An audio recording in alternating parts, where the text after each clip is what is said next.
રાજનીતિ સંદેશ ન્યૂઝમાં આપનું સ્વાગત છે। અમદાવાદમાં પાણી ઓસરતા અમદાવાદ મ્યુનિસિપલ કોર્પોરેશન કામે લાગ્યું। વરસાદી પાણી ઓસરતા આખરે અમદાવાદ મ્યુનિસિપલ કોર્પોરેશન કામે લાગ્યું। કેન્દ્રીય ગૃહમંત્રીની ટકોર બાદ બોપલ ઘુમા વિસ્તારમાંથી પાણી ઓસર્યા છે। પાણી ઓસરતા તંત્ર કામે લાગ્યું છે। ગાંધીનગર લોકસભા વિસ્તારમાં સોલિડ વેસ્ટ વિભાગની કામગીરી જોવા મળી।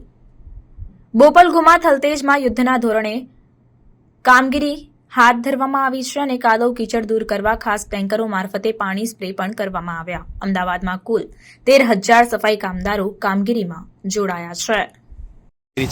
વરસાદની અતિવૃષ્ટિની પરિસ્થિતિને પહોંચી વળવા અમદાવાદ મ્યુનિસિપલ કોર્પોરેશનના તમામ 48 વોર્ડમાં યુદ્ધના ધોરણે અત્યારે સફાઈ કામગીરી ચાલુ છે। JCB machine, Bobcat machine, dumper truck, manual sweeping machine દ્વારા આદર્શ સફાઈ કામગીરી થઈ રહી છે। વધુમાં 13,000થી વધારે સફાઈ કર્મચારીઓ ફિલ્ડમાં છે, જેઓ દિવસ રાત સતત સફાઈ કામગીરી કરી રહ્યા છે। કાદવ કીચડના નિકાલ માટે અમે જ્યુસર ટેન્કરથી રોડ દોડાવી અને કાદવ કીચડનો નિકાલ કરી રહ્યા છીએ। વધુમાં બોબકેટ સ્વીપર મશીન દ્વારા મિકેનાઇઝ સ્વીપિંગ કરી અને રોડ પર આવી ગયેલી માટીનો નિકાલ કરી રહ્યા છીએ।